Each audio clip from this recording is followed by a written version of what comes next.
حضرت علی علیہ السلام وہ نام جس سے بہادری، انصاف اور علم کی مثال جڑی ہے، لیکن کیا آپ جانتے ہیں کہ آج بھی ان کی اولاد اس دنیا میں زندہ ہے؟ جی ہاں، ایک نہیں بلکہ کئی دیشوں میں ان کی نسل موجود ہے، اور کچھ تو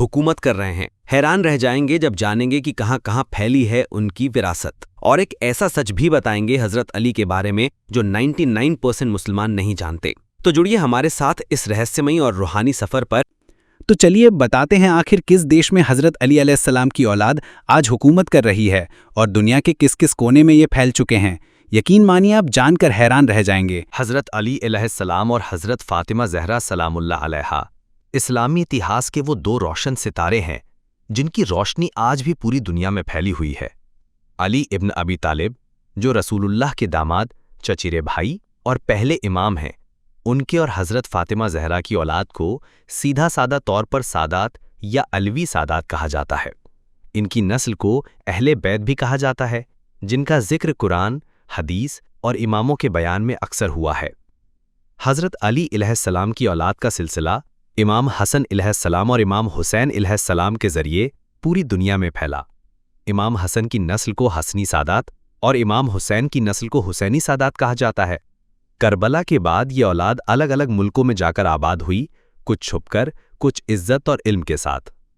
آج دنیا کے کئی حصوں میں سادات موجود ہیں، اور کئی علاقوں میں انہوں نے سیاست، علم، مذہب اور سماج میں گہری چھاپ چھوڑی ہے۔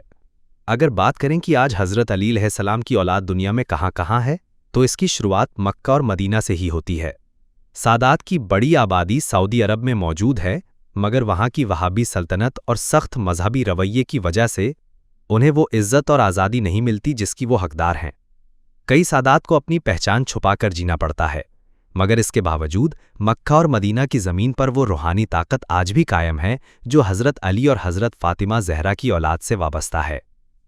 ایران میں تو سادات کو نہ صرف عزت اور مقام حاصل ہے، بلکہ وہاں کی حکومت بھی اصل میں اہل بیت کی محبت اور وفاداری پر ہی قائم ہے۔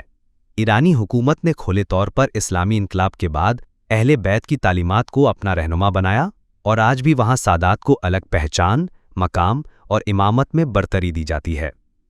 توسی، مشہد، قم اور شیراز جیسے شہروں میں سادات کی بڑی آبادی بسی ہوئی ہے، اور ان میں سے کئی مذہبی رہنما، عالم اور مرزا ہیں۔ ایران میں جو لوگ سید کہلاتے ہیں وہ حضرت علی علیہ السلام کی اولاد ہی ہیں، اور ان کی پگڑی کالی ہوتی ہے جو ان کا نسلی رشتہ بتاتی ہے۔ عراق بھی ایک بڑا مرکز ہے جہاں حضرت علی کی نسل موجود ہے۔ نجف اور کربلا جیسے شہر تو خود حضرت علی اور امام حسین کے مزار کی وجہ سے اہمیت رکھتے ہیں، مگر ان شہروں میں رہنے والے بہت سے لوگ سادات میں سے ہیں۔ صدام حسین کے دور میں ان پر ظلم ہوئے، لیکن آج کے عراق میں خاص طور سے شیعہ بہل علاقوں میں ان کی قدر اور عزت بنی ہوئی ہے۔ نجف میں تو حضرت علی کا حرم ہے، اور اس حرم میں کام کرنے والے، اس کی خدمت کرنے والے اور اس کے آس پاس رہنے والے بہت سے لوگ ان کی نسل سے ہیں۔ پاکستان میں حضرت علی علیہ السلام کی اولاد کی موجودگی بڑی تعداد میں ہے۔ خاص طور سے پنجاب، سندھ اور بلوچستان میں بہت سے شاہ، سید اور مہر کہلانے والے لوگ سیدھا سلسلہ حضرت علی سے جوڑتے ہیں۔ انہوں نے بھارت کے دور میں صوفیانہ انداز میں اسلام کو پھیلایا، اور بعد میں پاکستان بننے کے بعد کئی سید پریواروں نے سیاست، علم اور تصوف کے میدان میں اپنا لوہا منوایا۔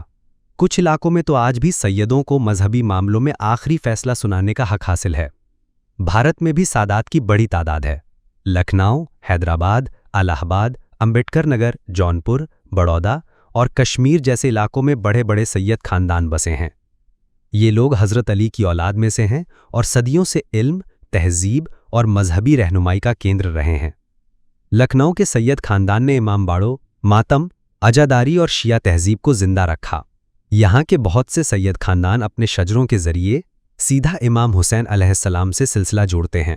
بھارت کے یہ سادات نہ صرف مذہبی اداروں کو چلاتے ہیں، بلکہ انجمن، مدرسوں اور امام باڑوں کے ذمہ دار بھی ہیں۔ افغانستان میں بھی سادات کی موجودگی ہے، خاص طور سے ہزارے علاقوں میں جہاں شیعہ آبادی زیادہ ہے۔ طالبان کے دور میں ان پر ظلم ہوئے، مگر پھر بھی یہ اپنے ایمانی راستے سے نہیں ہٹے۔ یمن میں سادہ نام سے مشہور لوگ جو حضرت علی کی اولاد ہیں، انہوں نے زیدی امامت کی استھاپنا کی تھی اور کئی صدیوں تک یمن پر حکومت کی تھی۔ آج بھی یمن میں ہوتی آندولن کی قیادت کرنے والے لوگ خود کو اہل بیت کی نسل سے جوڑتے ہیں، اور وہ اپنے جھنڈے پر لبیک یا زہرا